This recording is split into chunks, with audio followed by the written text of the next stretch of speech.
Доброе утро, уважаемые гости, уважаемые студенты. Мы продолжаем наш международный научно-практический семинар «Лингвокультурологические исследования дискурса медиадипломатии». И сегодня у нас будут тоже очень интересные спикеры, представители российских и международных медиа и представители университетов Ближнего Востока и Африки. Мы очень рады приветствовать всех, кто присоединился к нам в кампусе МГИМО Одинцова на факультете лингвистики и межкультурной коммуникации и тех, кто присоединился к нам онлайн. И я с удовольствием предоставляю слово первому спикеру.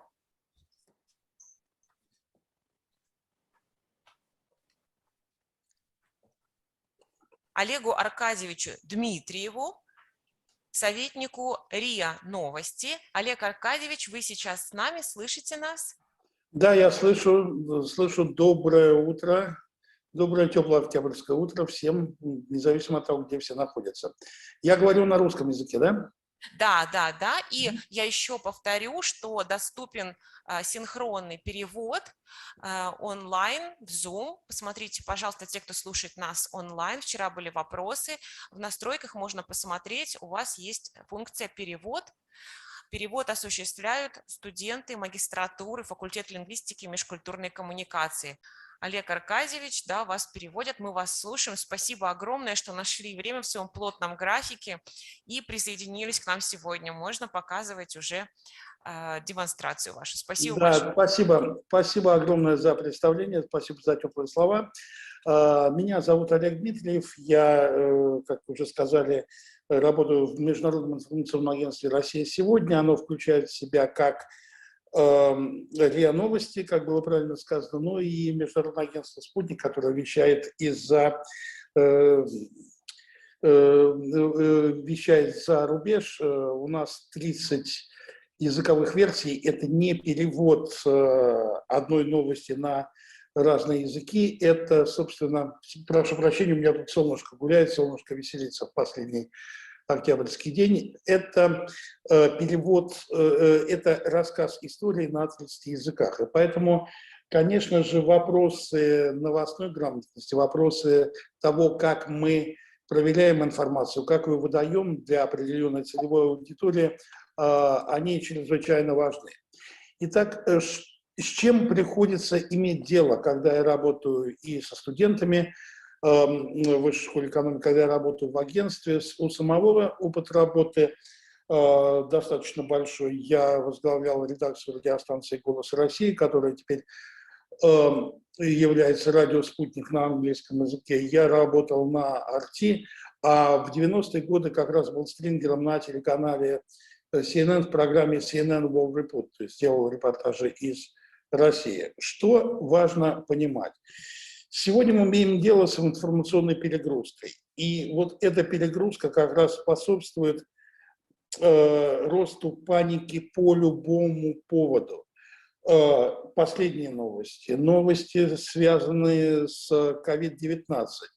Люди невнимательно читают, невнимательно потребляют информацию, потому что слишком много одинаковых сообщений. Поэтому мы имеем дело сегодня с информационным перегрузом. И я считаю, что современный медиаспециалист должен не только рассказывать и знать целевую аудиторию, он должен ее стараться изменить. Хотя изменить аудиторию целевую представляется крайне невозможным. Почему? Потому что у каждой аудитории свои привычки. И вот в информационном перегрузе всегда сложно вычленить главное. Мы не читаем сообщения, не понимаем их суть. Выступления президентов, заявления политиков. Мы транслируем их так, как написано в информационных агентствах. В результате журналисты крайне сложно вычленяют главное в информационных сообщениях. Что еще нужно понимать? Да, вот то, что в современном мире стираются границы между хорошим и плохим. Но то, что Россия империя зла, уже не повторяет только ленивый, к сожалению, Ну и, тем не менее, не стоит забывать, что хорошего и плохого в информации не существует. Есть оценки, есть факты и так далее. Вот я иногда привожу например, студентам, вот Трамп хороший человек или нет? Ну, для кого как? Для семьи хороший, да? Для жены, ну, не очень, потому что она слишком много о нем из прессы узнала. Для демократов и для прессы он враг номер один, да? Поэтому вот сложно сказать, хороший он или плохой. Но также есть свидетельство того, что, да, человек продает квартиры в Нью-Йорке, продавал таким же богачам и людям, которые могут вести игры на грани фола, иногда за гранью, он продавал им квартиры. Хорошо это или плохо, не знаю. Но многие учителя по всем Соединенным Штатам как раз, они понимают, да, многие провинциалы, что Трамп их президент, они ему доверяют. И я разговаривал с людьми, которые ради него ездили в Капитолий защищать его 6 января. Мы видели этих людей, простых учителей? Нет, не видели. Мы видели людей с рогами, мы видели весь эпатаж, мы видели соцсети, а простых людей, учителей, которые живут от зарплаты к зарплате в Соединенных Штатах, не только в России такое с учителями происходит, и в других странах тоже. Мы этих людей в средствах массовой информации не видели. И еще один факт, то, что, опять же, нельзя судить ни хорошо, ни плохо об этом. Трамп не сверг ни одного из глав государств мира, так, как делали до него его предшественники. Барак Обама, Каддафи, да, Джордж Буш-младший, Саддам Хусейн. Опять же, это ни о чем не говорит. Вот хорошо, плохо, такого понятия в СМИ не существует. Что еще нужно понимать? Вот сейчас в мире, хотели бы мы того или нет, развиваются два вида журналистики. Журналистика фактов и журналистика мнений. И журналистики мнений, к сожалению, в разных странах становится все больше. Ну, соотношение примерно 30 к 70. Как-то мы с моими американскими друзьями поставили эксперимент. Мы посмотрели полчаса новостей CNN и телеканала RT российского. И оба, несмотря на разницу в наших позициях, в разницу в редакционной политике, мы пришли к выводу, что и там в начале часа на двух каналах идут новости, сделанные по законам жанра, ссылка на факты, проверка информации, предоставление двух точек зрения. А вот уже во второй половине часа на многих телеканалах начинается уже журналистика мнений. Это происходит на CNN, это происходит на других каналах. И поэтому вот здесь, мне кажется, это очень важно понимать. Например, вот был такой случай в США в 2020 году во время пандемии. Было два телеканала, и есть до сих пор два телеканала. Fox News, прореспубликанский, и MSNBC, канал, который в основном смотрят сторонники демократической партии.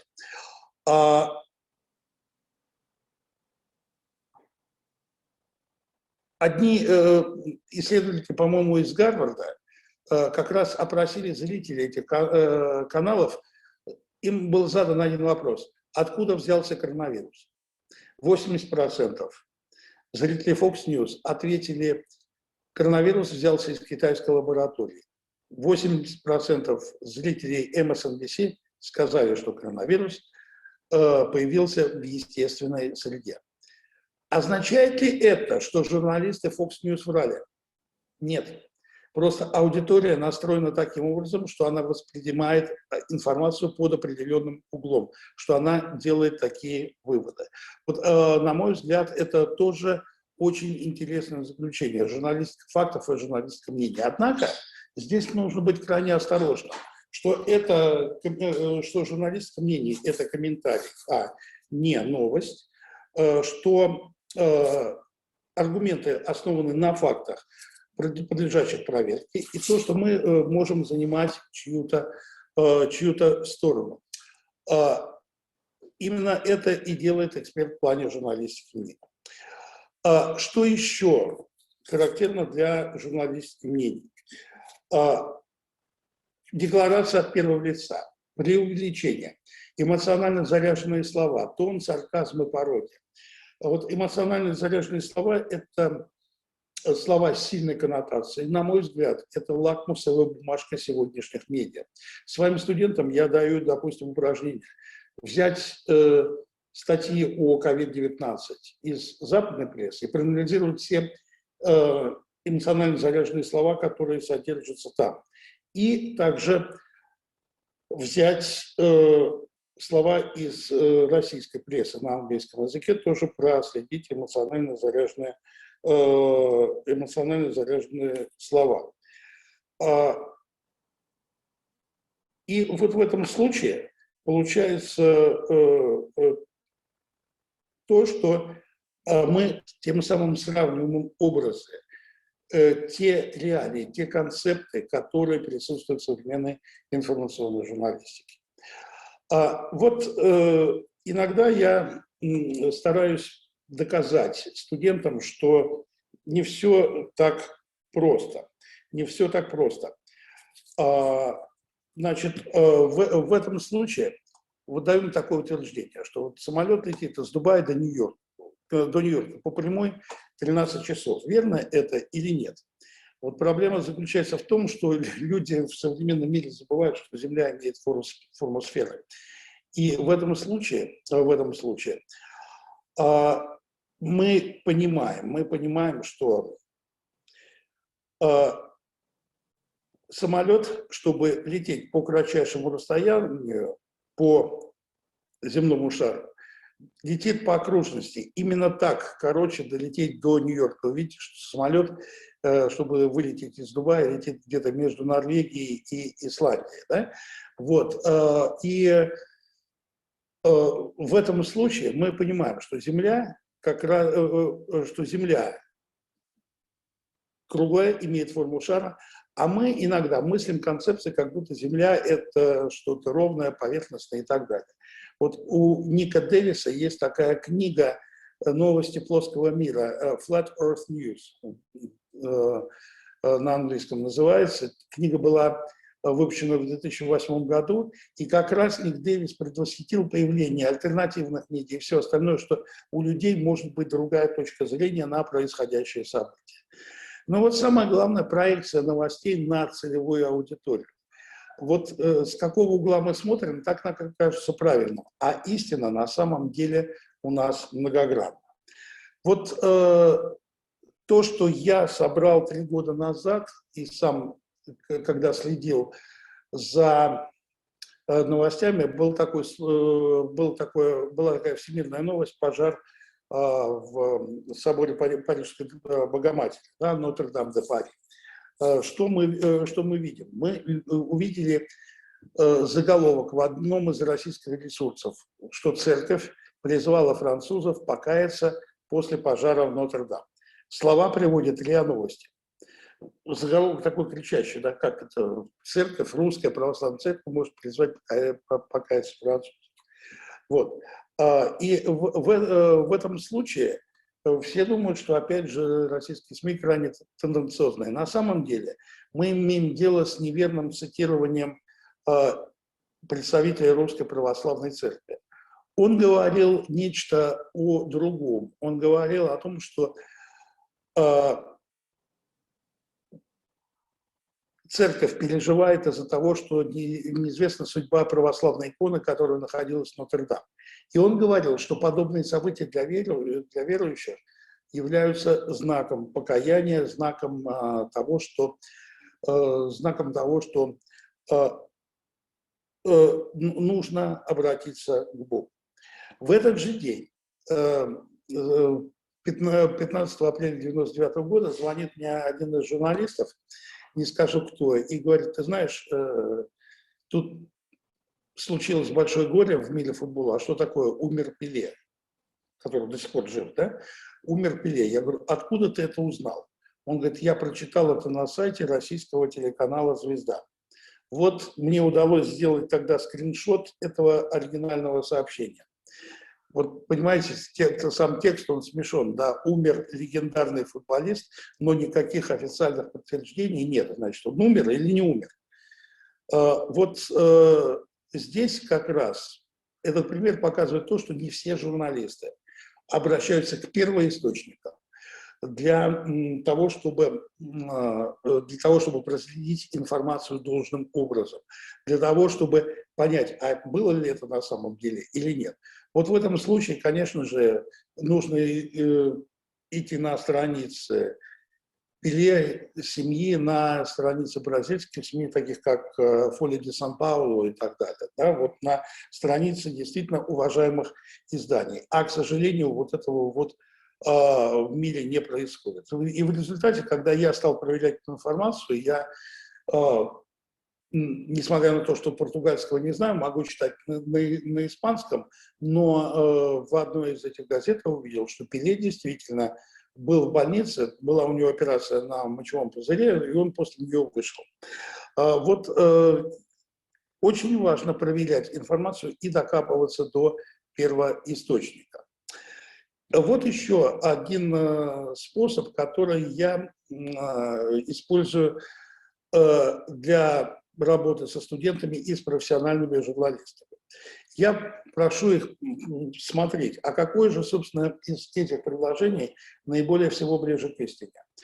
Гамбургер был изобретен Ким Чен Ыном. Цой жив. Цой, имеется в виду Виктор Цой, легенда советского рока, который погиб в начале 90-х, в 89-м году, не помню. И для моего поколения, когда я был молодым в те годы, это кумир, да, Цой жив. Да? И третье предложение, номер 5, вместо Трампа присутствует двойник. Вот когда я ставлю эти предложения на голосование, побеждает предложение номер 3, потому что все уверены, что у Трампа есть двойник. Но понимаете, если у Трампа уже в спальне был обыск, все СМИ о нем все знают, и вы думаете, неужто они бы не раскопали двойника? Цой тоже не жив, это вот второе место по популярности занимается. Вот. Ну и третье, то, что гамбургер был изобретен Ким Чен Ыном. Значит, вот это предложение получает меньше всего голосов. Однако, как ни странно, в Северной Корее был такой случай. Ким, он вообще воспитывался в Европе и является поклонником фастфуда. И он где-то дал указания одному из поваров, когда он инспектировал что-то в Пхеньяне, как правильно жарить, как сделать из котлеты гамбургер, одному из поваров. Ну, конечно, северокорейские СМИ это немножко преувеличили и приписали ему изобретение гамбургера, что тоже неверно, но сам факт того, что Ким Чен Ын подсказал рецепт, его никто не отрицает. И вот вначале видно, что предложение это чудовищное, да, вот, не похоже на правду, а на самом деле оно оказывается ближе к истине, чем все остальные. И если уже сам Боб Вудвард, человек, который раскопал Уотергейтский скандал вместе с Карлом Бернстайном, который привел к импичменту президента Никсона, он говорит, что такое журналистика. Это, внимание, возможность получить версию, которая находится ближе всего к правде. Ближе всего к правде. То есть даже человек-расследователь понимает, что до правды в своем истинном виде он никогда не дойдет, не сможет дойти. На мой взгляд, это утверждение отражает то, что происходит сейчас в мире, те ярлыки, которые используются в СМИ по отношению к разным странам, разным народам и так далее. И мы понимаем, что очень многие сообщения как раз живут по соседству с новостями. Public relations, реклама, промо, инфлюенсеры в соцсетях, Илон Маск. Да, очень интересно следить, как только появляется либо собачка Маска, либо его заявление вот нынешнее по поводу симпатий людей на Украине, по поводу всего остального. Очень интересно наблюдать, сравнивать время заявлений с изменением курса акций на биржах. с ростом или падением его акций. То есть Маск игрок, он может обрушить свои акции сам, а может увеличить их стоимость. И вот вопрос, новости это или нет. Да? Вообще новости могут действительно изменить экономическую обстановку, даже смерть королевы влечет за собой рост влечет за собой рост либо падение акций на лондонской бирже. Вот еще что нужно понимать. Разные критерии используются по-разному. Вот, например, это статья из CNN 2020 года, в которой говорилось о том, что Испания хвастается тем, что является пятой страной в мире, которая по количеству тестов на COVID-19 после США, России, Германии, Италии. И тут журналисты задаются вопросом, но есть же и другой критерий. Количество тестов, которые проведены на 1 миллион жителей, И поэтому в этом случае Фарерские острова, то есть часть Дании и Исландия, маленькие страны, Гибралтар, Бахрейн, Мальта, Фолклендские острова, опять же, спорная территория между Британией и Аргентиной, вот они в этом случае оказываются на первом месте. И поэтому очень важно понимать, очень важная граница. Какой критерий мы используем для описания ситуации? Потому что критерий может быть другим, и результаты могут быть совершенно другими. Что еще важно понимать? Первое. Это вот 3 подводных камня, которые важны при понимании информации. Агентства могут перепечатывать друг друга. Copy-paste. Дословное воспроизведение неподтвержденной информации. Если все говорят одно и то же, это плохо. Если кто-то один говорит сенсационную весть, это тоже плохо, это тоже серьезный звоночек. Сарафанное радио, то, что я называю lost in translation. Очень много таких историй в последнее время. В Казахстане было недавно, когда местные СМИ назвали президента страны чемпионом. Да? Назарбаев чемпион по версии Организации Объединенных Наций. А на самом деле оригинальный был текст такой, что ему вручили награду ООН for championing the efforts of environmental protection. То есть не слово чемпион, champion, а to champion the efforts. Глагол to champion означает совершенно другое, да, продвижение реалий на более высокий уровень. Вот это тоже важно понимать.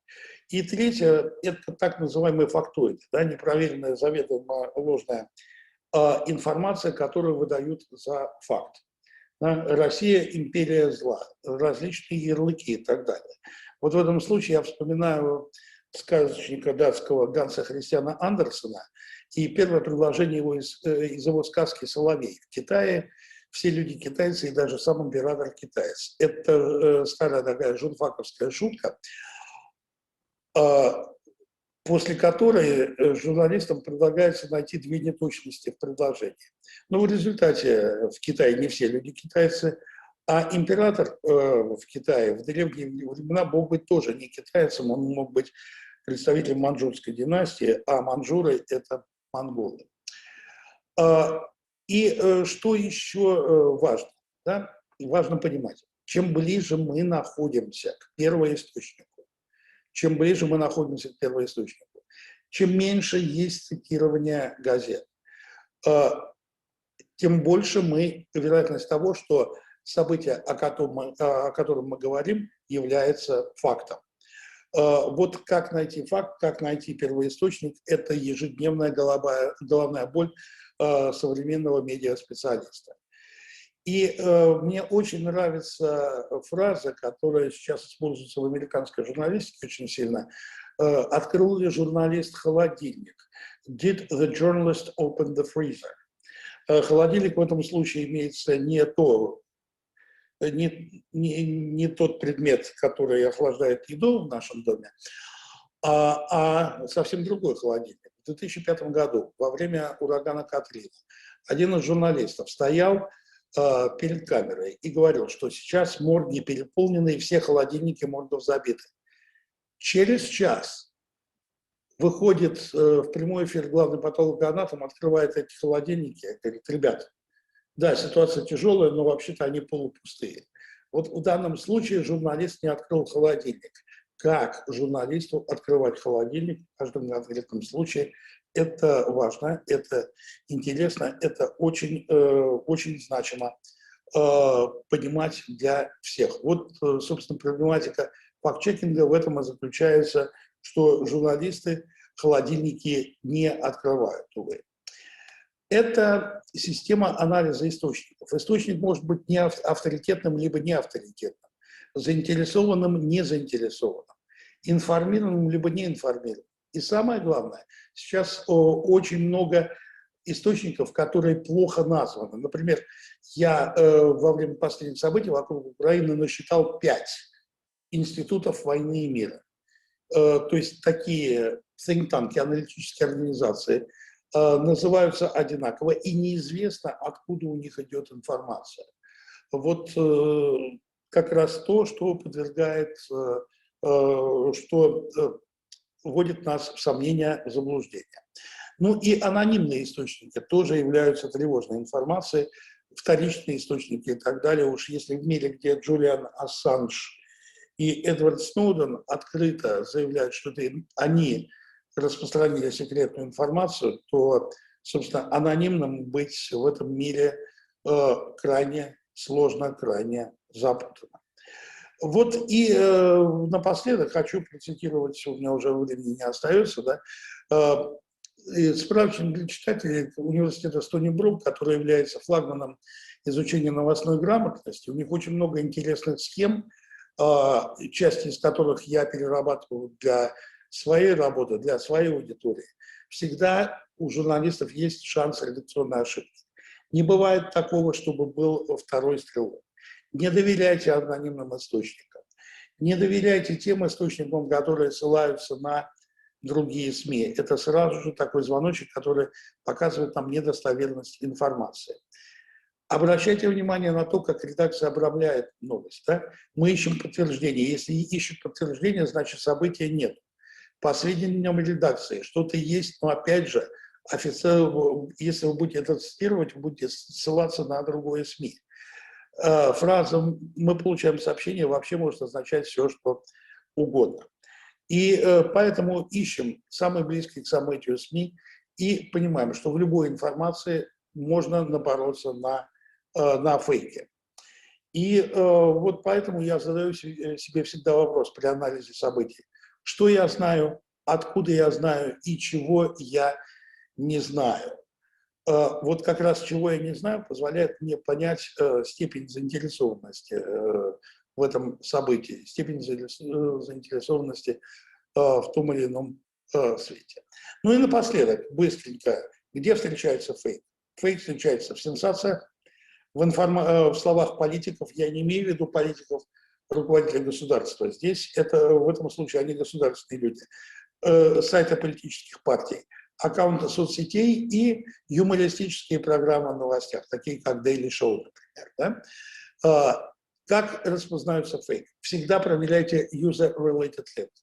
Очень много случаев, когда важные события вместо одно СМИ подменяется другим.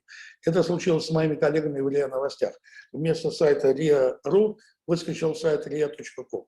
Проверяйте заголовки, проверяйте название издания, ищите нарушения причинно-следственных связей, проверяйте грамотность текста, определяйте источник информации, проверяйте все, что с этим связано. Вот, ну, что я хочу сказать. Вот за 30 минут нельзя объять необъятное, поэтому если есть какие-то вопросы, которые возникают в этой связи, об этой теме действительно можно говорить часами, анализировать текст, анализировать точки зрения, эмоционально заряженные слова. Пожалуйста, я мог бы ответить на парочку вопросов.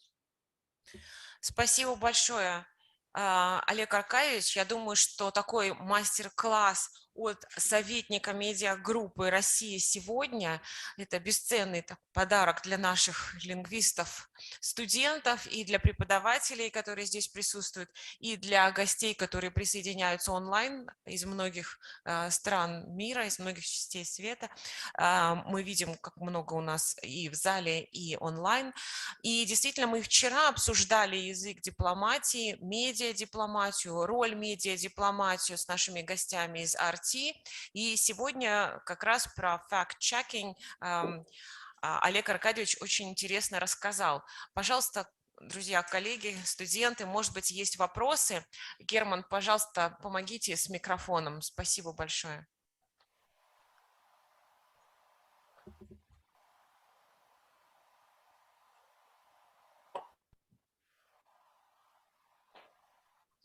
Спасибо. Здравствуйте, я хотел бы задать вот такой вопрос. Был ли в вашей новостной практике такой фейк, который вам было труднее всего распознать, и почему? Вы знаете, меня как-то спросили, вы специально делали фейки когда-нибудь? Был ли такой фейк? Я говорю, да, один раз было. Когда? 1 апреля. Когда в международном эфире мы выдали первоапрельскую шутку, и тут же улыбками с вами признали, что это было. Вот это было самое запоминающееся. Да? Вот, особенно мы, даже как было на радиостанции, мы 1 апреля акцент коверкали. Почему? Потому что день такой. Вот. Коллеги, к сожалению, мне вот нужно бежать уже по работе. Большое спасибо вам за возможность предоставить выступить. Всего доброго и до свидания.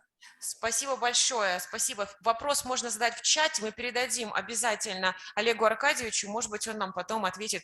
С удовольствием, с удовольствием. Спасибо большое. В чате можно продолжать вопросы писать. Спасибо большое, Олег Аркадьевич. Мы еще раз благодарим за то, что вы нашли время в своем плотном графике. Now I will switch to English because now we are honored to have guests from Middle East and then guests from Africa. And that's a special honor for me to introduce the next speaker, Dr. Mohammed Mohsen, Dean of the Graduate School of Literature, Humanities and Social Sciences at the Lebanese University, Lebanon. Professor Mohsen, can you hear me? Yes, I can hear you properly. Yes, yes. Wonderful. Can you hear me as well? Yes, we can see you and hear you, and we really appreciate that you have found some time for joining us today. And there is also Anna Belikova present here online, who would also like to say a few words to introduce your speech, for it is really a great honor for us to have you with us today. Anna Alexeyevna, can you hear me? Yeah, I can hear you quite well, and I think I will just greet all of you, because it was a wonderful day yesterday when we really discussed an introduction to the media diplomacy. And I'm very thankful today to Oleg Arkadievich, and I'm very thankful to Dr. Muhammad and all our highly esteemed guests, to Dr. Helen and Dr. Admire. I think it's a really, really special day today, because yesterday we just made an intro to the topic, and today we're going into the depth with real specialists. And I was very pleased to meet Dr. Mohsen just not so long time ago in Iraq, in a very interesting event where we participated in a kind of round discussion table. And I was really impressed by his experience, because he's teaching journalism more than 30 years. And he is giving not only these courses for the students, but also for the practice in journalism. And also, Dr. Mohsen, I have a proposal, and I think it will be a proposal for our MGIMO academic school. We might make a joint program with our universities, taking into consideration your programs, as well as with our African colleagues. I think it should be something done together. So I'm very pleased to greet Dr. Muhammad Mohsen and just to give him a panel. أهلا وسهلا دكتور وشرف كبير أن تكون معنا. اتفضل. يا أهلا فيك دكتور أنا بروفيسور. أهلا. Thank you so much. Yes. So, shall I start first? Yes. Yes. Thank you. Sorry, I couldn't join the opening session of the conference yesterday due to it was a busy day for me yesterday. So I'm very happy to be part of this panel, and I think we'll try to make a contribution to what we call media discourse in terms of crisis. Forgive me, I have to read what I have written because originally it was in Arabic, then I work on the English of it. So how much time do I have? 10 minutes, 15 minutes? Sorry, how much time do I have? It's up to 30 minutes. It's up to you to decide. So the time is yours, up to 30 minutes. Thank you. Thank you very much. This is a very vital title nowadays, is about media diplomacy, the use of terminologies of indirect negotiations, diplomacy, power and conflict. What is recently happening in Lebanon in terms of the demarcation of boundary between Lebanon and Israel, and the extraction of gas and oil from the Mediterranean. This is a disputed issue. It has been going since, let's say, 2010. And now, according to the mediator, American mediator Amos Hochstein, I think he offered, he submitted the final agreement, not the final, I mean the draft agreement between Lebanon and Israel last week. And I think yesterday the Israeli cabinet refused the amendments of the Lebanese demands, and now the issue is taking another dimension. But what I have focused on that particular paper is that I tried to locate what kind of labels used by the different factions in order just to give an idea, maybe according to different categories of power and conflict. And crisis management actually is a big issue nowadays in Lebanon, because Lebanon is suffering many things, from the besiege and from the collapse of the currency and the economic situation, etc. So things are very difficult. Let me read and try to focus on the main points of this paper. At least for the past 20 years, mass media has advanced to a major instrument of national and foreign policy, as well as international negotiations. The role that new communication technologies play in the mediation and resolution and regional and international conflicts has been widely acknowledged. Media technologies have played a crucial role in the world of politics, economics, conflicts. Both traditional and digital media have long become the main definers of events in crisis situation and in negotiations related to national security, frontier, conflict, normalization, and national mobilization. While in many cases, official political representatives and diplomats have been quick to take advantage of this new information domain for their action, on other occasions, and particularly in times of crisis, they almost become minor figures in bringing politics to a local and global audience. In situations where power and dominance of the central states have suffered a great setback in governance, administration, economics, international, as well as regional relations, The whole conventional perspectives of media centrism need to be radically reviewed. I mean, it used to be that, the media center their focus in news coverage on news sources. Philip Sligenzer, back in the 80s, he approached the situation from different perspective.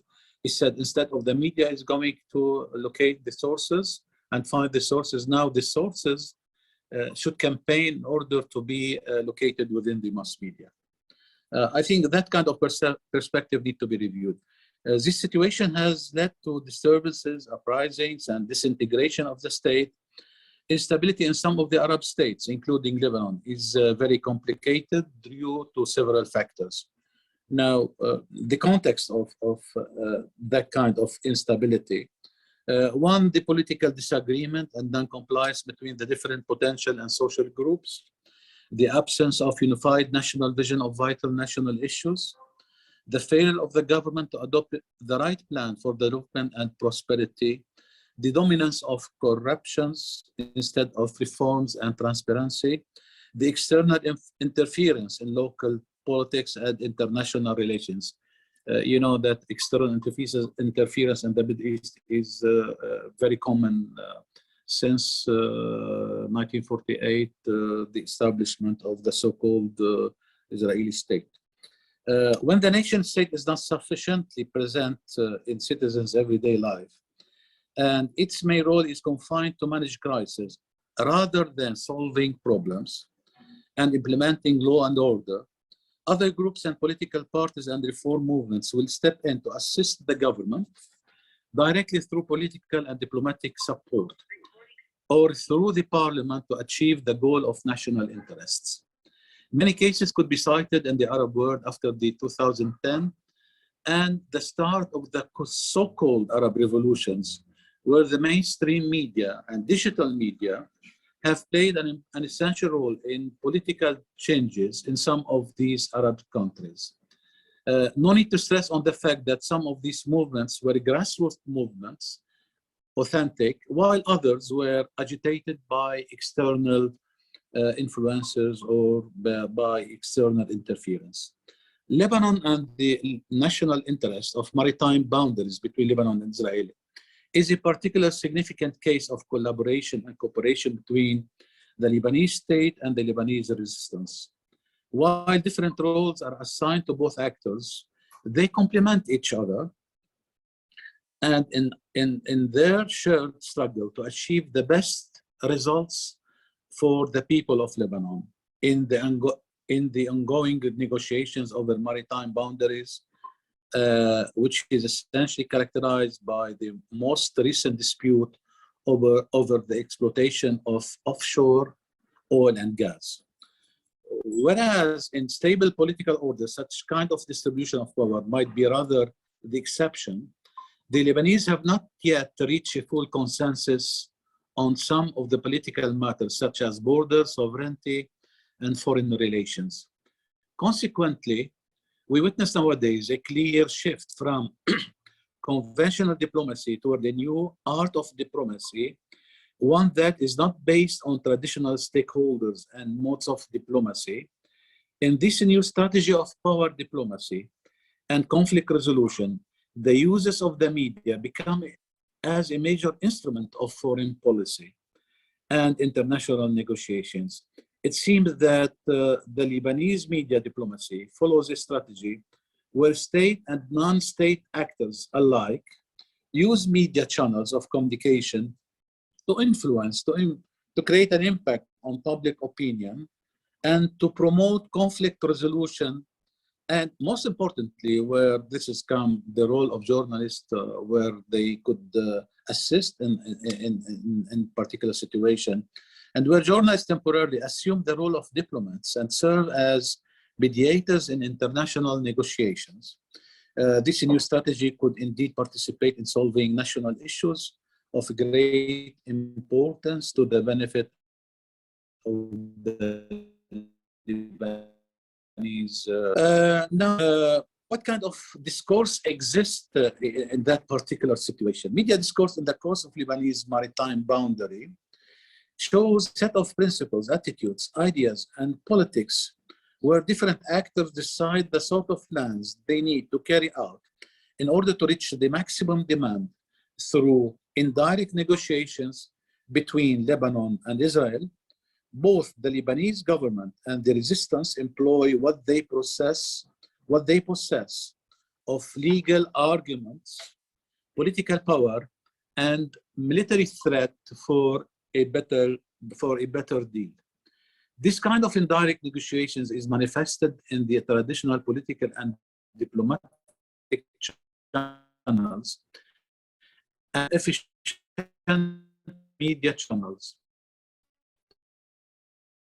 Sometimes in order to certain figures in Lebanon are proficient in the art of political discourse, which take into consideration the higher national interests, sovereignty of the state, and the rights of the citizens. Sometimes the discourse needs reasoning, analysis, and logic within the framework of international law. At other times, high-tone language in the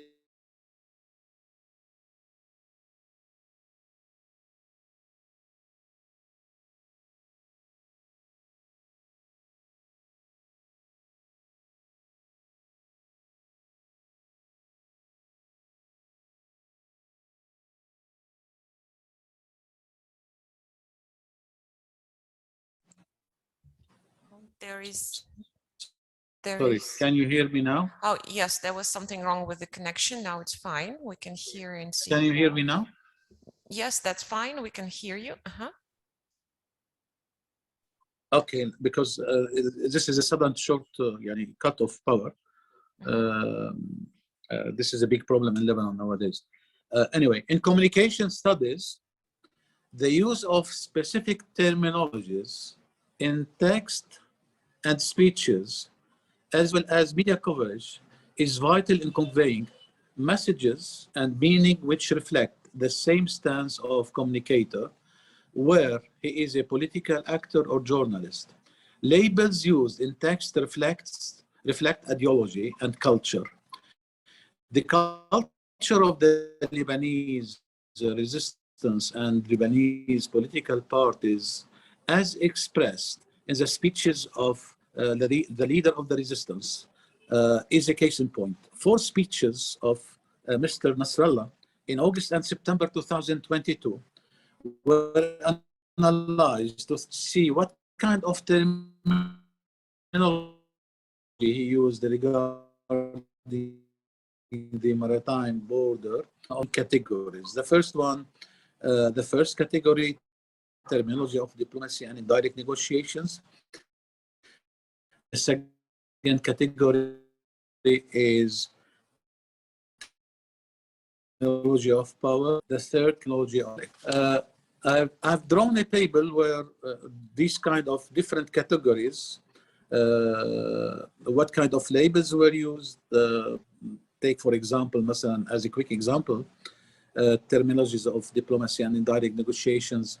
It stresses on labels like Lebanese states, negotiations, Lebanese rights, demarcation of the Lebanese maritime boundary, Lebanon, golden and historical opportunity, patience, calm, attitude, seriousness, all the actors that could be involved in that situation. Whereas the second terminology is this is a group of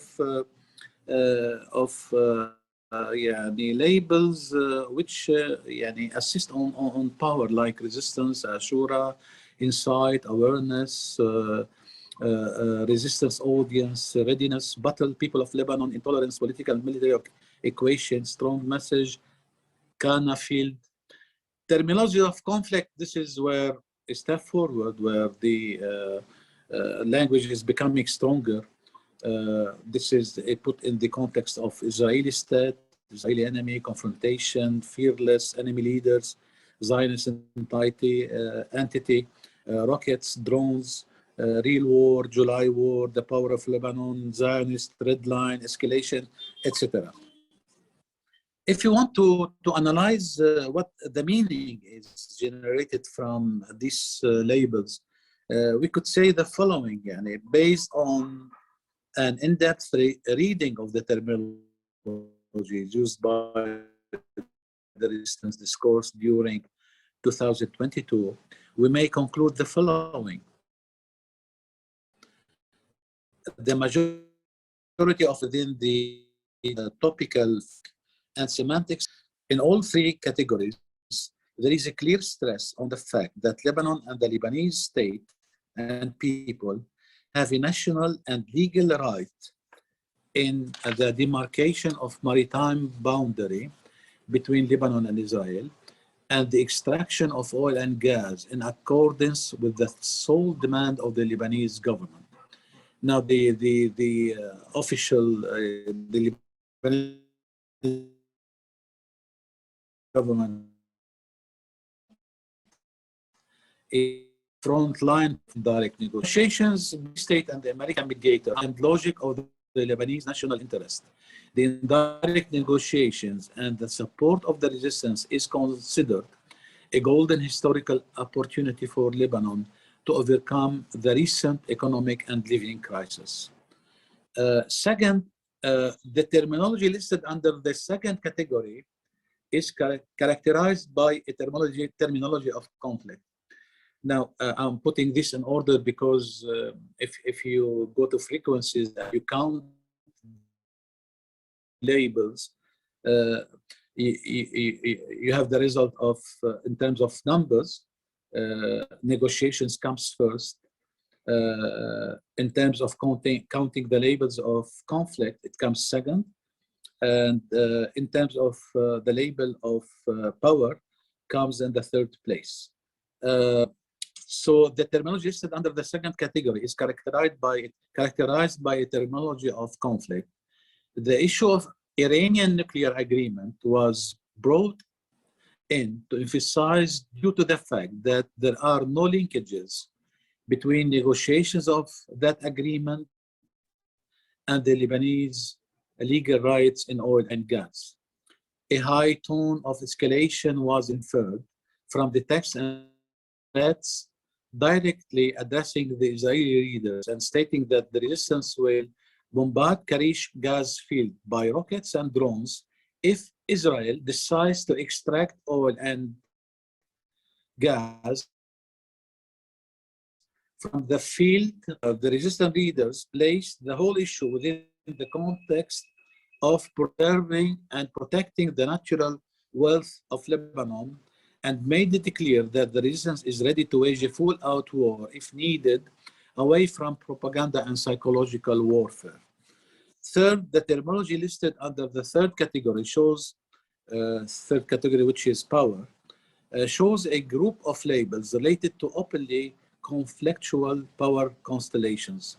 The message generated by the speeches and its use in media discourse focus on the threat of loss of natural wealth for the Lebanese people in the case that they have not strived for the preservation and protection of their national rights, especially regarding the expected Kana gas field.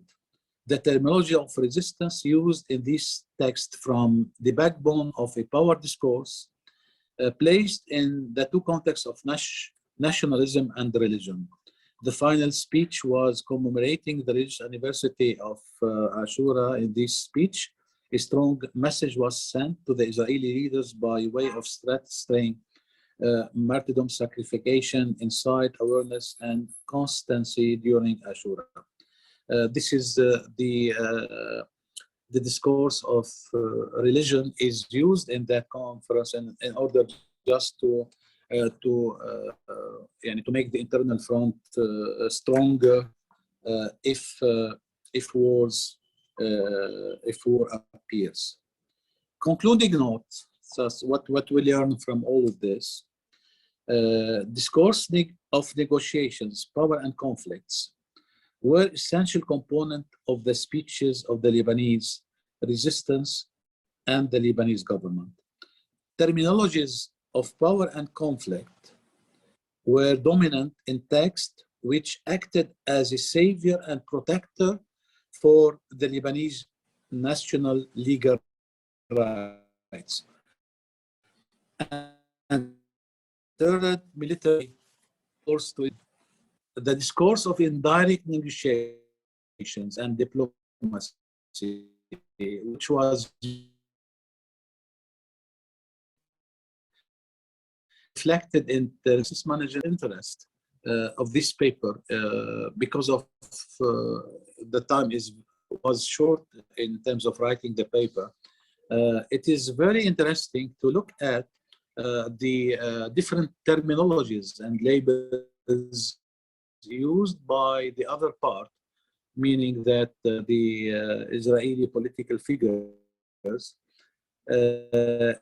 and see how they project their interest and their ideas in terms of struggling about the same issue. I think this is I consider this is a new approach of learning how to use approaches in diplomacy where a different kind of ideas is trying to build up between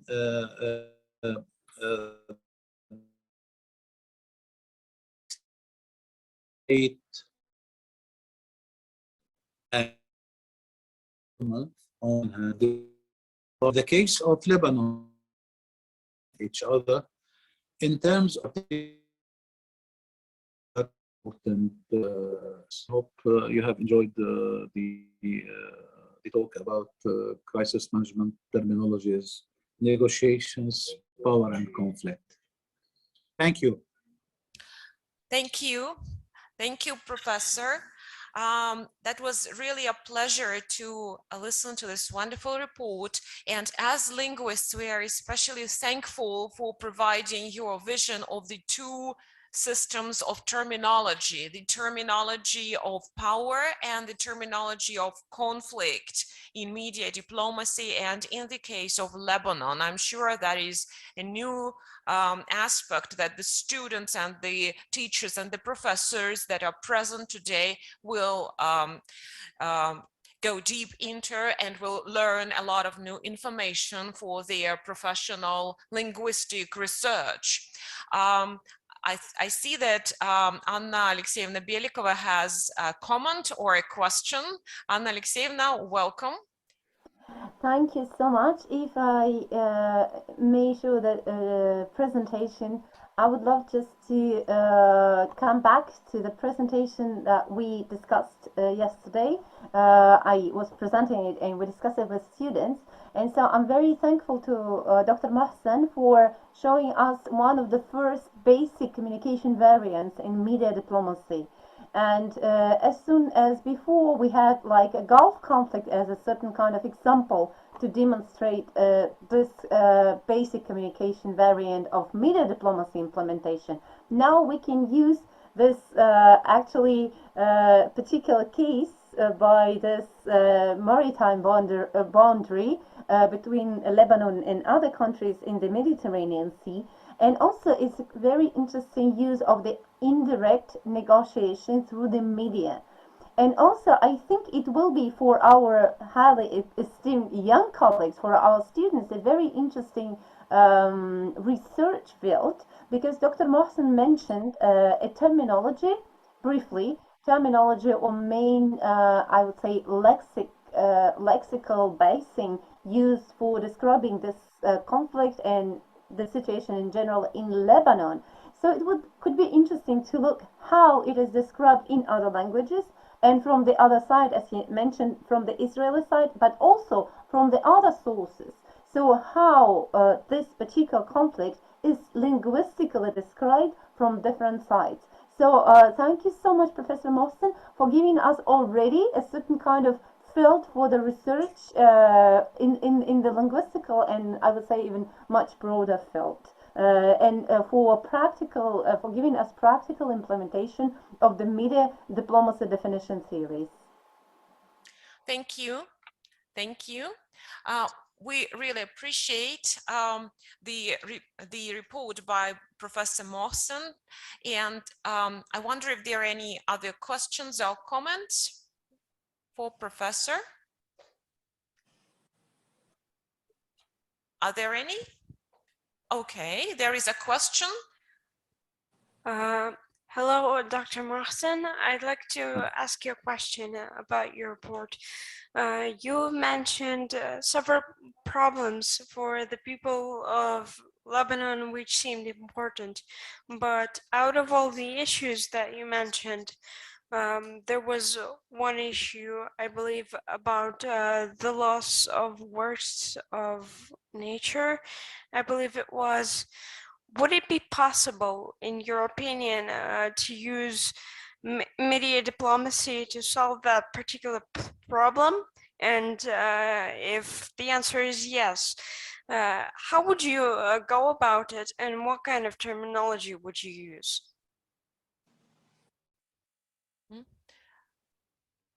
Professor Mohsen, could you hear the question? Yes. Could you hear the question, or? Yeah, I haven't heard it properly because internet is so bad. And should we repeat the question? Yes, please. If in short, yes. Yeah, please, shorter. Could you?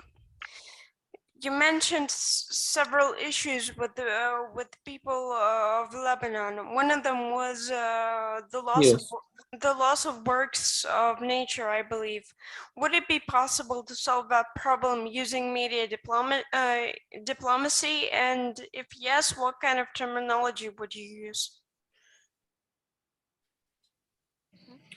Okay, I mean, negotiations was going on for about 12 years concerning the demarcation of maritime boundary between Lebanon and Israel, and as well as the topic of extraction of gas and oil. You know that because of the war nowadays between Russia and Ukraine, and the problem of gas to Europe, now the Americans are stepping in order just to create a kind of alternative, maybe possible alternative, that from the Karish gas oil and possibly from Kana gas oil in the future as kind of replacement of the Russian gas and the tension nowadays between Russia and the West, what they are trying to support Ukraine in order just to create a kind of situation which is not good for the Russian government and the Russian people. I mean, terminologies is decided by the use of terminologies is decided accordingly to the situations, current situations, or the logic of the situation. Sometimes terminologies of, let's say, let me put this, calm terminologies, when it is needed for opening doors between, indirect doors between the two sides. And other times it needs a different sort of labels, languages, when the situation is becoming very tense, and every part needs to resort to the use of certain language in order to achieve the best interest of the country or the people, of Lebanon in general. I'm not concerned about the other side, I'm concerned about the Lebanese side. So terminologies vary from peaceful language to a terminology which is located within the issue of power and conflict, where threat is needed, threat of war is needed, use of military force is needed, in order to achieve the best results for the people of Lebanon. I don't know if I've answered her question. Thank you very much. Thank you so much. We really appreciate it, and that was really interesting, and I'm sure that the students will read about it more, and that will enrich their background knowledge about the story, everything. All right, thank you. Sorry, let me say this. If someone wants to do a PhD about PhD project about the subject in Lebanon at the doctoral school at the Lebanese University, I'm willing to supervise that kind of people, because my main teaching is about media crisis. They use media power, and where different approaches might be used. If any student from your university or other, I'm willing to supervise them. Just contact me through Professor Anna. Thank you. Thank you so much. Thank you. That's really an honor for us. Thank you. Yeah, thank you. Thank you. All right, and now we are moving from Middle East to Africa, and I can see that our guests from South Africa and from Zambia have been here with us from the very beginning of the conference. Thank you for joining us, and it's a special pleasure for me to introduce the next speakers, Dr. Helen McEntee,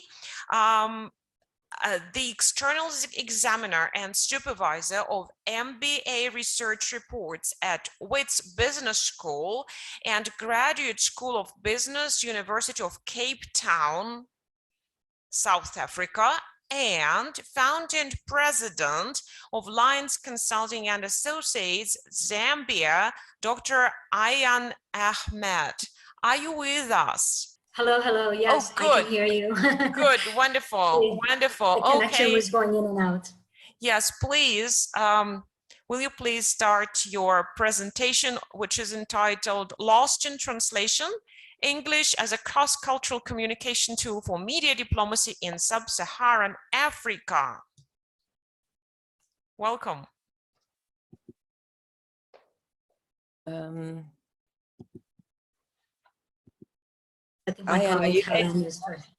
Are you able to share? Because there's. You want me to put the screen up for you?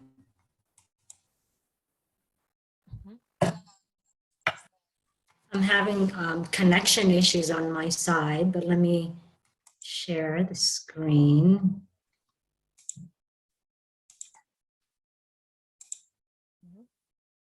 Can you all see the screen now? Yes. Can you see it, Helen? Yes, thank you. Good, welcome. Let's start from the beginning. Can we show it in presentation mode? I can just go by each slide for you, since I'll control it from the side. Okay. Can you see it? Yeah, let's start on the first one. Okay, let's do, yeah. Okay, everybody, thank you. So, can you all hear me, by the way? And thank you for that welcome. Yes, we can hear you very well. Thank you. My colleague and I have taken a slightly different look at media diplomacy. We've divided our presentation into two parts. I'm going to talk about English as a cross-cultural tool of communication in sub-Saharan Africa, and then I'm going to hand over to Dr. Ahmed, who will take you through the media diplomacy issues that we face here on the African continent. So just as we all know, English has a global status as our lingua franca, our primary medium of communication amongst world citizens.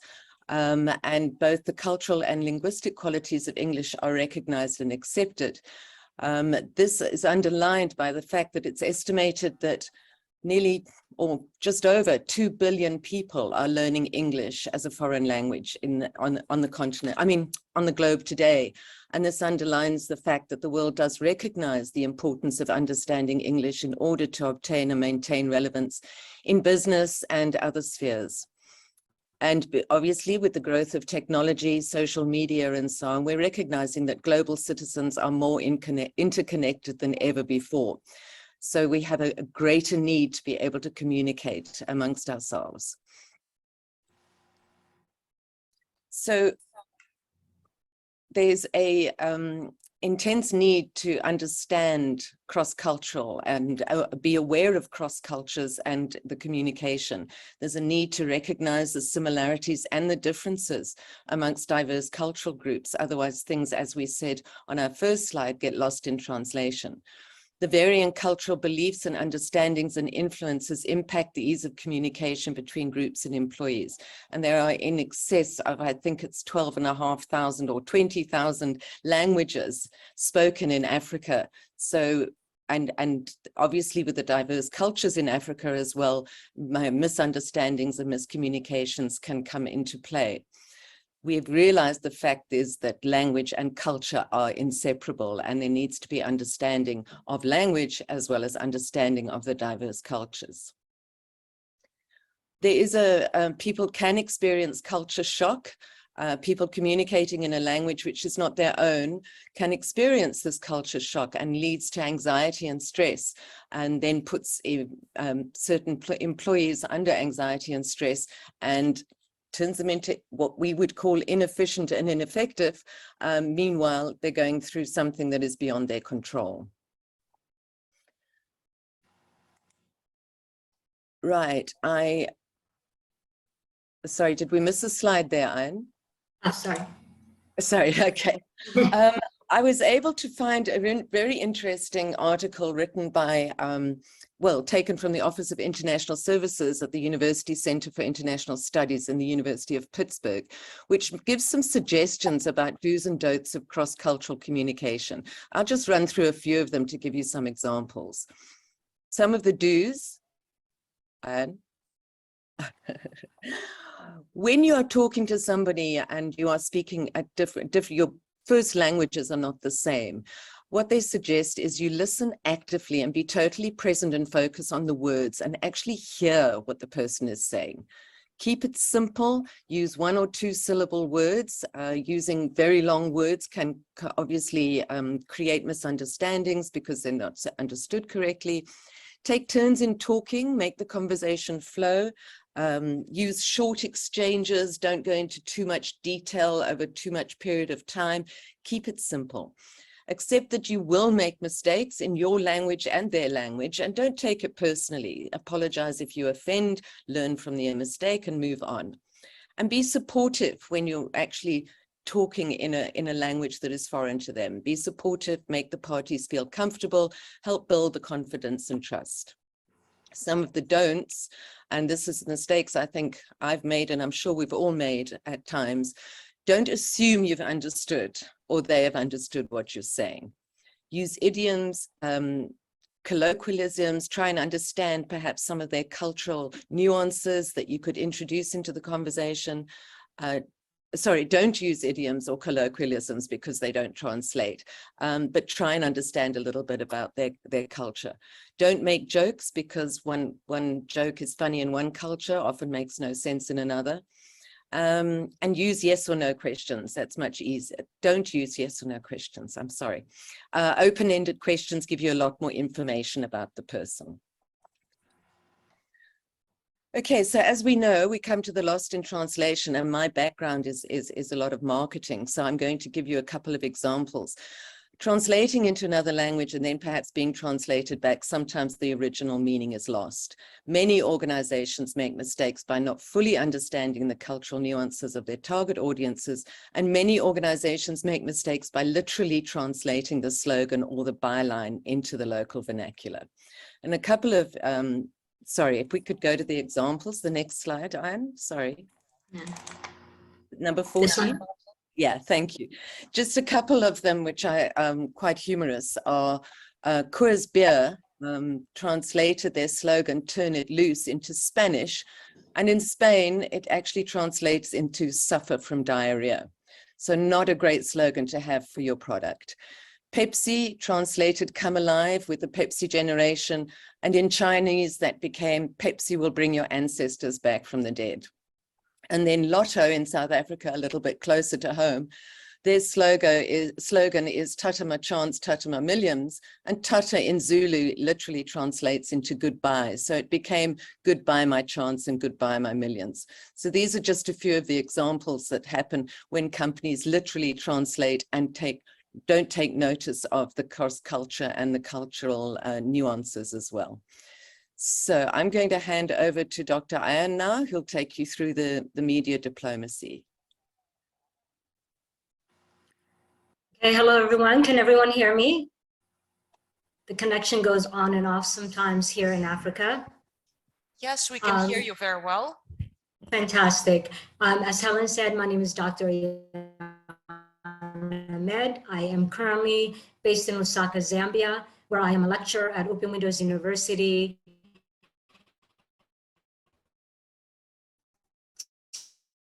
Teaching investigative journalism and business entrepreneurship, the good discussion on linguistics and cross-cultural communication. And my input to the discussion is narrowed down to English as a cross-cultural communication tool in sub-Saharan Africa, okay? So there is a need for unbiased, truthful communication through media, but whose truth is it? That's a big question, right? So the media role globally is to foster effective diplomacy. And more particularly in Africa, it's very much needed. And that's not to say that it doesn't exist, but there's a big gap where media diplomacy is definitely needed in sub-Saharan Africa. Now, media is and should be a mediator and a sentiment shaper, and not necessarily a chaos theories creator. And media diplomacy is also a tool in which foreign policy is utilized or created in the implementation phases, okay? There's a downside to media diplomacy and how things come out in the media in sub-Saharan Africa. Often you'll see reportings that are one-sided reporting, politically slanted. Most media reports seem incomplete and missing the mark of the core of the issue. Like you'll have a broader title of what the case is, and you'll get pieces of that, and then the article or the news report goes into a totally different angle. There seems to be some level of lack of training for journalists in sub-Saharan Africa. There is also the challenge of cultural habits in news telling. The African culture, as many of you know, is very detailed in adages and so forth. So storytelling is really big generally in African culture. But when it comes to media, it can affect media diplomacy because you get a lot of heavy sprinkles of opinions and commentaries within news, and that kind of takes away the objectivity. Another downside to media diplomacy in Africa is that you see some writers and news reporters clearly showing politicians or even a specific political party. So a classic example of a slanted reporting in Africa is a conflict that's still ongoing, the Ethiopia and Tigray conflict. By the way, I'm not Ethiopian, everyone thinks I am, but I am from that part of East Africa. I'm originally from Somalia, which has its own issues. So with the Ethiopian Tigray conflict, each side claims, the journalists that report on each side, each claim that their story is the truth. And so there's a lack of objectivity from the story of the Tigray side and from the side of the Amharas, the Ethiopian side. So that's good. I apologize. The network in Zambia is pretty much similar to what's happening in Lebanon. All right. Okay, but what so about the objectivity and this slide? Okay. Yeah, the objectivity and the so, truth. We should know about the truth. We should get to the truth and the objectivity finally. Okay. Could you please proceed from that very point? Thank you. And we need on slide. Okay. So there is a lack of regulatory fact checks to keep up with all the volumes of trending reports and topics penetrating audiences and thus affecting media diplomacy across Africa. So the media role on foreign policy in terms of media diplomacy is that research studies have determined that the media plays a complementary role to diplomacy in foreign policy in terms of implementing and shaping the outcome of foreign policy across Africa. So media policy plays a significant role in the foreign policy formation. And African nations should establish strong regional media networks and an effective diplomatic strategy in order to bridge that gap within the foreign policy process, in order to formulate effective foreign policy. Mary that I've come across had said that African political leaders should support in investments to train diplomats on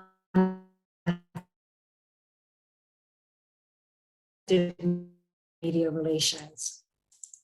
Social media is the disorders on ethics of media professionalism to curb the media from causing chaos and rather to focus on how to be peacemaker catalysts in providing objective information. Now, African governments should regulate also to a certain degree, as studies that also indicated, the negative use of social media, such as fake news, by actually focusing more on rewarding those in media and social media that are objective and fair, and in service to the important role of media diplomacy across Africa. Now, my colleague Helen also talked about loss in translation a bit, but there's also English to English loss in translation in sub-Saharan Africa. Now, English forms and functions have long been diversified on the African continent. So depending on the history of particular regions and the nature of the contact of speakers of English that you come across, pronunciations, word usages, and even tones can vary in meaning across East, West, and Southern Africa. So in Western Africa, for example, in Nigeria, where they have the largest population of English speakers, because they have a really large population in Nigeria, is that the delivery of words and phrases in English often come across to non-Nigerians as very abrasive, loud, and almost confrontational to the people that are not familiar with their culture. So their culture is very passionate and they're very expressive. So when they speak their local languages, they deliver in that way. So when they speak in English, it's also delivered in such pronounced ways. So it's good to understand people's cultures and regional cultures in sub-Saharan Africa as well.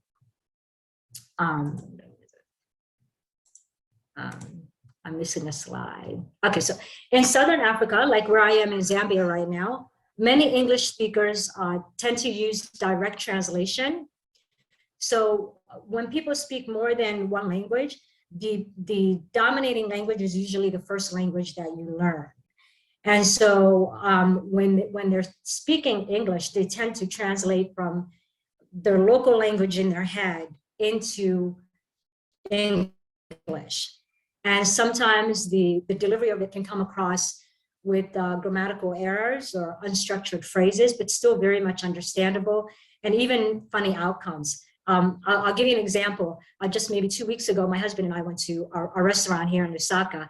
So we ordered pizza, and it was taking a little too long to be, brought to the table. So I asked the waiter, "Excuse me, will the pizza be long?"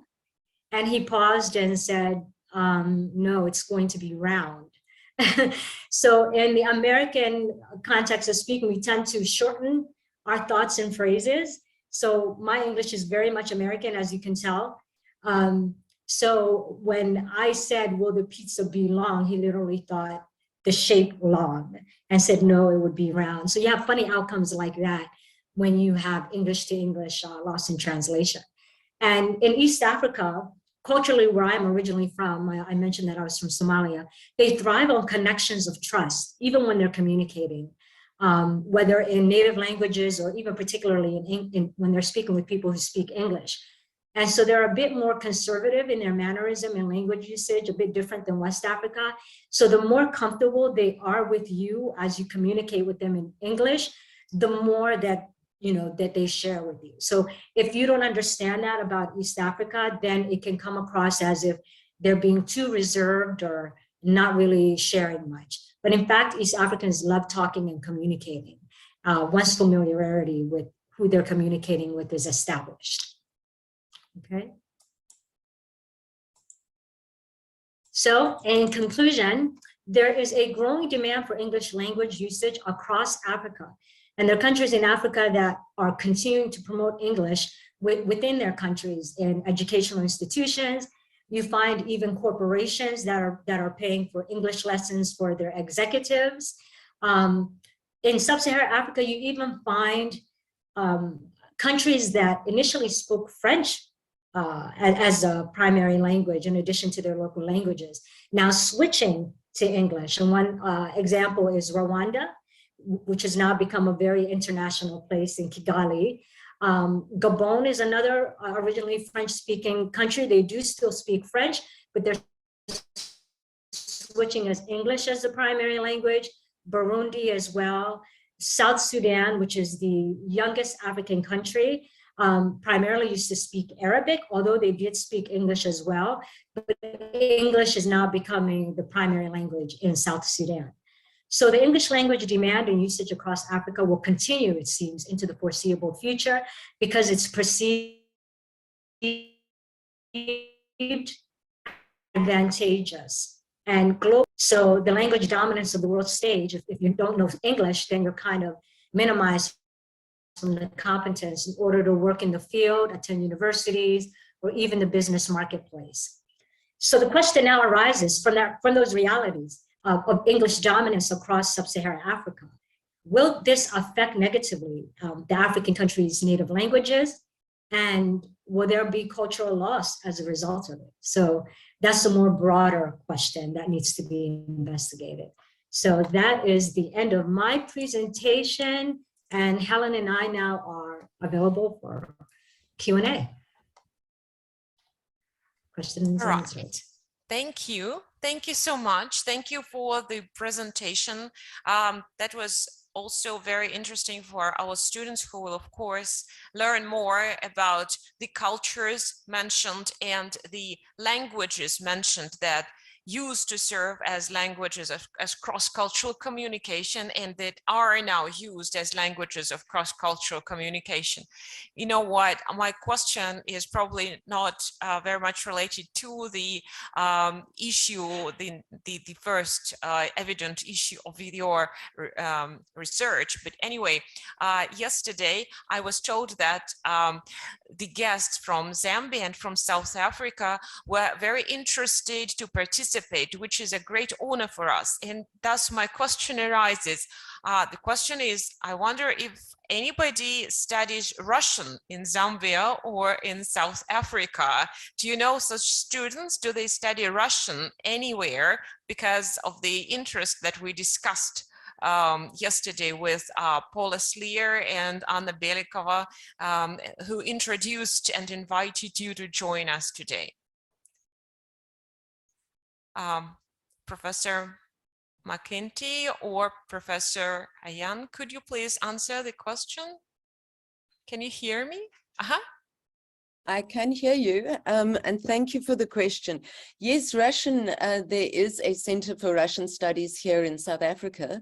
I believe it's linked to our University of South Africa. So yes, people do study Russian in South Africa. I don't think it's widely spoken though, but there's definite need for an understanding of the Russian language on the African continent as a whole. That's from the South African side. I think we've lost Dr. Ahmed. So I'm back. Oh, good. Oh, okay. I'm not sure, Ayan, about Russian studies in Zambia.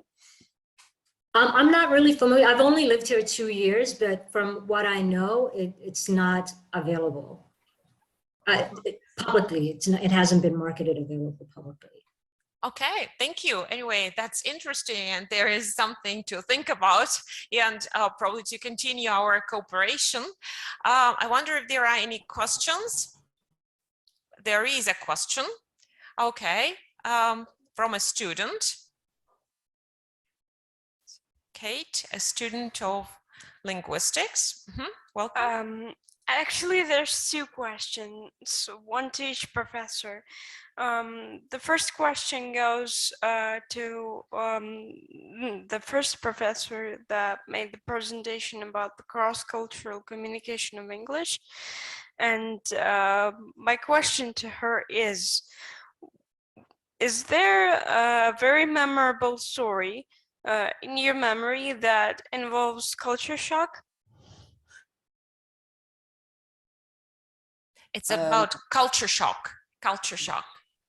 Yeah, I don't have a particularly strong memory in mind for that one. I just know that it, for example, I know that Mercedes-Benz and Daimler Chrysler joined forces in South Africa, or one was bought out by the other. So you had the German culture and the American culture, and it caused a great deal of angst, and they had to have interventions with the employees and misunderstanding each other, because you can imagine the American and the German cultures are just so vastly different.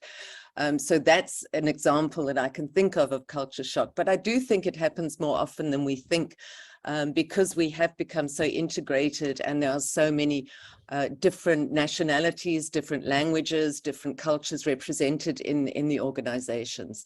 So that could be an example. I hope I answered your question. Yes, you did. Thank you very much. It was a great answer, I believe.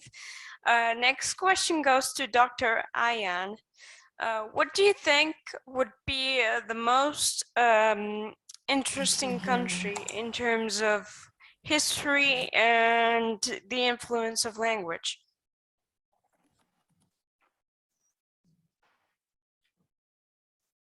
Do you mean in Africa? Do you mean in Africa? Just which the example of which culture, probably of cross-cultural communication within a country, would be most interesting to study? Oh wow! It would. Is this for me or for Helen? Yeah. It's the question. The question is for you. Okay. Actually, there's several countries that would be good to go study in terms of English, but those that speak English the best are Kenya in Southern Africa. South Africa definitely is one. Zambia is a very strong English-speaking country as well. If you were interested in the Western Africa area, Nigeria and Ghana would be good options. So yeah, I would say those. Thank you. Thank you so much. That is really very interesting and something new for us to study and to investigate. Thank you so much. Thank you very much. That was really a pleasure that you have found the time and to join us today. Thank you. I hope we will continue our cooperation. I wonder if yeah, right. Okay. Thank you so much. And I think we should continue because we have our last speaker for the plenary session today. I'm going to introduce Professor Edmire Mayer, the Associate Professor in the Department of Communication and Media from the University of Johannesburg, South Africa. Professor Mayer, can you hear me? Are you with us? I can see only Anna Alexeyevna Belikova, who has a question or a comment or something.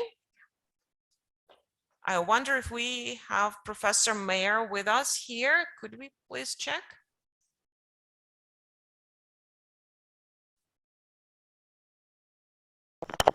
Yeah, I think I can, before we just get Professor Mayer to be with us, I would probably ask the question which she might be able to answer together with maybe Dr. Ayan and Dr. McKenty. So what about media diplomacy as a term? Was it something new for you, or was it something that you were aware of? Because this is something that we are getting new approaches to. And it was mentioned before in 90s, at the beginning of 2000s. But is it something that you worked with maybe before? Personally, it was a new concept for me. I've been in marketing journalism for some years, and it was a new concept for me. I haven't worked with it before, but once I started to investigate it and research the term and the terminology, I came across, as you say, some really kind of 20-year ago articles or 10 years ago, and I find it a fascinating subject. So I thoroughly enjoyed preparing for this. But yeah, my side, new concept, but I think Dr. Ayan's probably worked with it in the past. Thank you so much. Are you there, Ayan? I think she might have some problems with the connection. Yeah, it really is quite bad there. Yeah, as far as I understood, she did work with the concept on the linguistical level, probably mostly. Yes. So That's my understanding. Knowing her CV, that's my understanding. Yeah. I see. So I think in the future we can just think about some maybe also roundtables which could be more particularly focused on the linguistical or maybe linguistical and social linguistical side of the media diplomacy. Oh, I think Dr. Dr. Ahmed, are you with us? Yeah, I'm back. The connection keeps going in and out.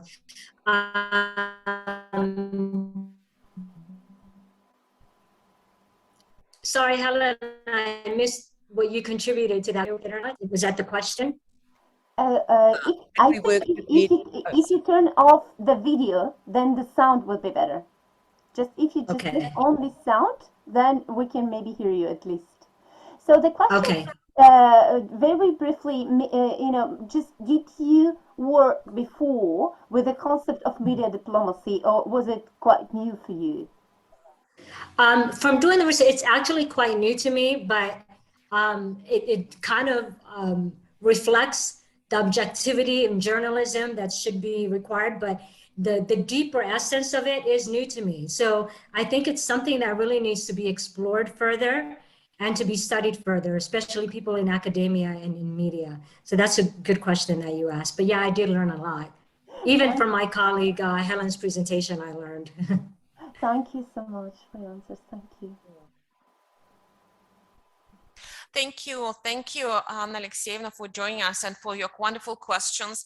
And I also thank Professor McEntee and Professor Ahmed. So I think it's a good time for all of us to give a short summary of 2 days work, and I would say not 2 days, exactly 1 day and a half. So I think it was a very sufficient way that we managed to work. So yesterday we got more into the theory of the media diplomacy. We looked at different approaches to the subject. Also, we gave some practical examples of media diplomacy through RT Africa head, Paula Slier.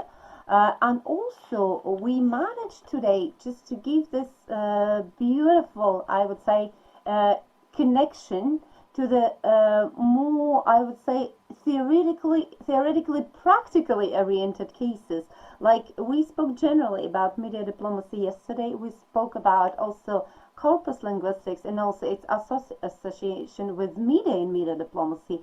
And today we get particular cases and they were just so beautiful. I really enjoyed some examples and I would definitely not forget about Helen's, if you allow Dr. McEntee to call me just here by name, and also from Dr. Ayan examples, just these beautiful examples. I just remembered immediately about the just when you were giving some linguistical amazing, beautiful and surprising cases examples. I just remembered how aspirin was advertised, I think in 70s in Arab countries. So on the picture, you can see the guy who is having a headache.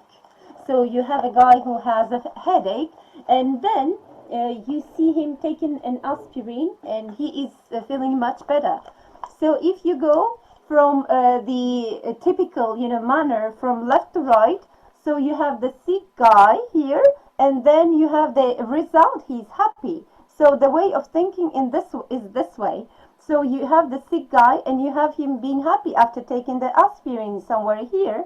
But what happened with the Arabic variant, so you have another way of thinking. So you have a happy guy, because you think from right to left. You have a happy guy taking an aspirin and becoming really sick. So this is how, we sometimes even, it's not even sometimes about the language. It's much more than language. It's a way of setting the language and also about semantics. how we use it. So I'm so thankful for these amazing examples that you gave.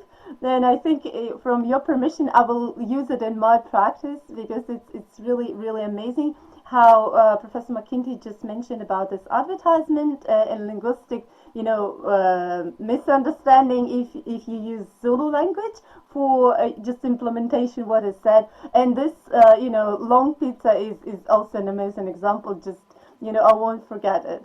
I'm also very thankful to Professor Mohsen for giving us a particular example how one of the ways, variants of the media diplomacy is used on practice. So usually the Middle Eastern politicians cannot speak directly to the Israeli politicians. So it's a practice which is already getting an approbation from, I think, even 80s more widely, just talking by the information sources. So if they want to say something to Israeli politicians, they say it loud. They say it on mass media, and vice versa. So now the media is getting the certain kind of channel of the political negotiation, and this is a media diplomacy, how media is helping to solve the conflict, or at least to understand and hear each other. So I think it's a very very useful way of spending the time, and I'm very thankful to Adin Sowat for organizing this seminar in this way, that we managed to go gradually from the definition, from the theoretical part to particular cases and regional beautiful cases which were described. So I just hope to continue, and I have, as I already have as mentioned before, we should organize something else for sure, at least a short meeting, just to set maybe some ideas about media diplomacy from linguistical and social linguistical and also mental and cultural point of view. And thank you very much, Valentina Alexandrovna. Once more, you did a great job. Thank you. Thank you, Anna Alexeyevna. Thank you for your wonderful, kind words and helping to organize the whole procedure of the 2 days. And luckily, we are really happy that finally I can introduce the next speaker who has been able to join. Meanwhile, Professor Mayer, I can see that you are with us. Can you hear us, Professor? I'm going to introduce your report. Professor Dr. Admire Mayer is the Associate Professor in the Department of Communication and Media, University of Johannesburg, South Africa, and the topic of the report is Digital Diplomacy in a Changing Media Ecosystem, Lessons from Foreign Embassies Based in Africa. Welcome, Professor Mayer. Thank you so much for having me. Thank you so much for this invitation. I'm looking forward to the engagement. Okay, wonderful.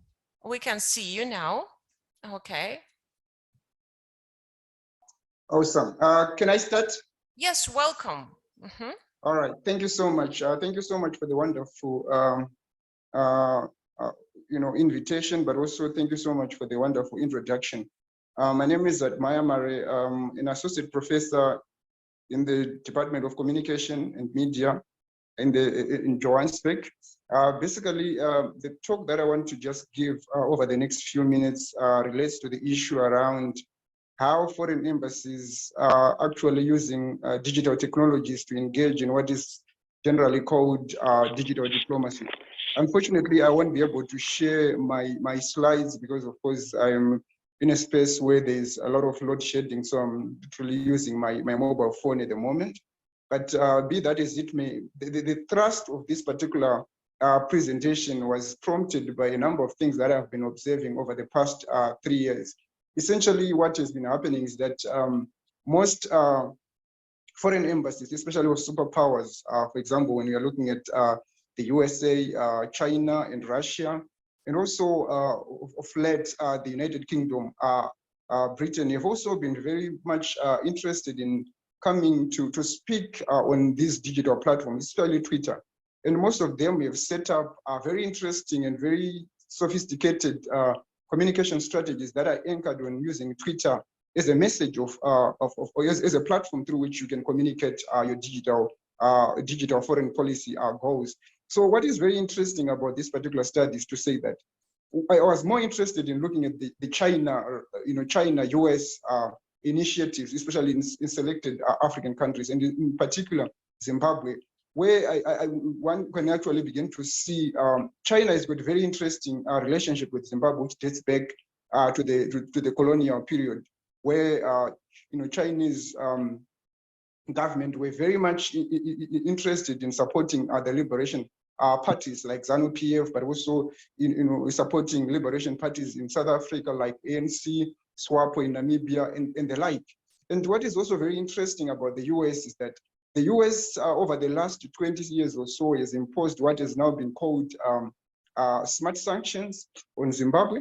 And these smart sanctions on Zimbabwe somehow has affected the way in which the political transition has to happen in that particular country, because the ruling party seems not to be opening up political space, because they feel that if they open up political space, they're opening up space for what they consider to be regime change agents, which is pretty much the opposition party. So I was interested in understanding what would be the messaging be about when the US start using Twitter to speak not only to Zimbabweans, but also over and above speaking to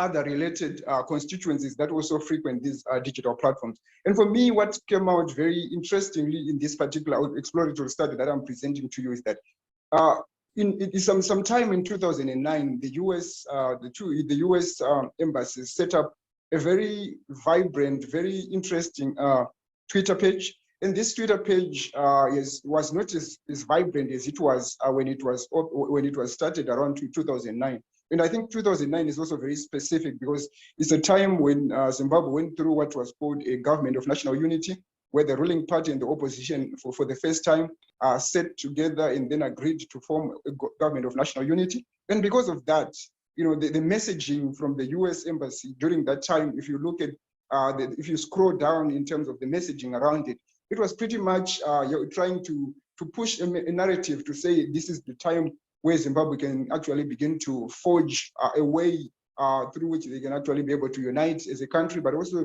through which they can begin to consolidate democratization gains.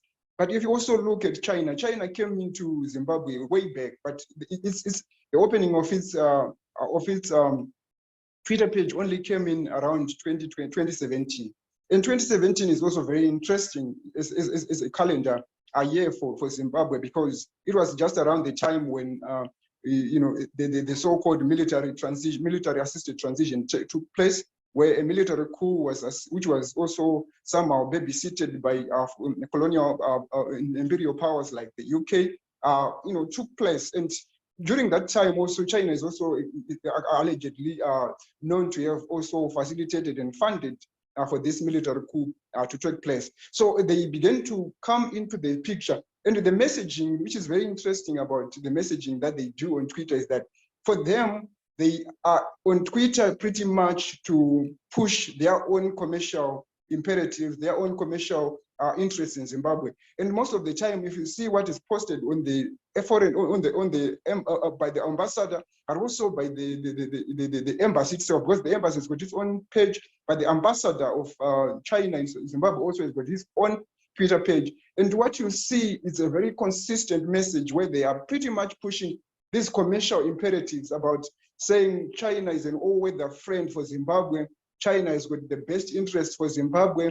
China is the only country that has managed to stand with Zimbabwe despite all these sanctions that have been imposed on Zimbabwe for the past 22 years. So it's a very interesting narrative that is coming out there. And also they present their own firms or their own companies that are working in Zimbabwe in ways that are very interesting for anybody who wants to really, because they present them as if they've got the interests of workers at heart. But when you look at what comes out in newspaper reports on a regular basis, there are always issues around labor rights being trampled upon. We always have cases where workers go for months or years without being paid, or workers are summarily dismissed. And so they've used Twitter to pretty much speak back to messages that are coming from the mainstream media, where the mainstream media pretty much presents these companies in ways that are probably unpalatable to them. So for me, what is very interesting, if you look at the messaging that happens on Twitter from a Chinese perspective, is about using Twitter to challenge and to question, but also to correct what they call misinformation that is being peddled by the mainstream media when they report about Chinese companies, but also when they report about China. So Twitter, pretty much from a Chinese perspective, is a space where they are using these platforms to pretty much speak the message that they want the audience to know about China, or to state what they consider to be their authentic representation of the Chinese in Zimbabwe. And I think that's very interesting, because all of a sudden now we begin to see the usage of Twitter as a platform through which foreign embassies can actually poke holes into narratives that are actually coming from the mainstream media. But over and above that, if you go back again to what the US is actually doing, the US actually also uses their own Twitter page actually to critique Chinese presence in Zimbabwe. So Twitter has become almost like a battleground. I would say I would actually consider it to be a diplomatic battleground between Chinese and the US, whereas the US are pretty much critiquing what Chinese companies are doing. Chinese are also speaking back. They're also criticizing the US and saying the US is an imperial, colonial power that is interested in actually exploiting Zimbabweans. They are only in there to mine gold and oil, platinum, and all these other things and get away without investing much. Whereas when you look at what the US is saying, the US Twitter page is also used to show how the US aid actually, as a development agency, is actually being used to actually facilitate development, especially within the NGO sector. So it's a very interesting, so I call this particular paper that I'm presenting the battleground for diplomatic, for the battleground where these foreign powers are increasingly tussling each other for legitimacy, but also where they are also trying to outmaneuver each other at a diplomatic level, so as to show to Zimbabweans and also to the broader international community that they've got interests of Zimbabwe at heart. So Twitter is pretty much being used in this kind of an environment to speak about geopolitical, but also geo-commercial interests of these two very seemingly powerful countries, China and the US. And I think one thing that I just want to say, because I don't want to waste a lot of time, is to just say that what is also very interesting about the engagement that is actually being done on these Twitter handles, and I did my research between 2017 and 2022. Well, I hope that it is possible for Professor Mary to join us. So that was the story about Twitter, right? And about the United States of America and China, right? Who were trying to influence the audience. All right. I'm sorry, but I think we do not have the time to wait for Professor to come back. If he does come back, we will ask him questions, because we have an hour now for the lunch break.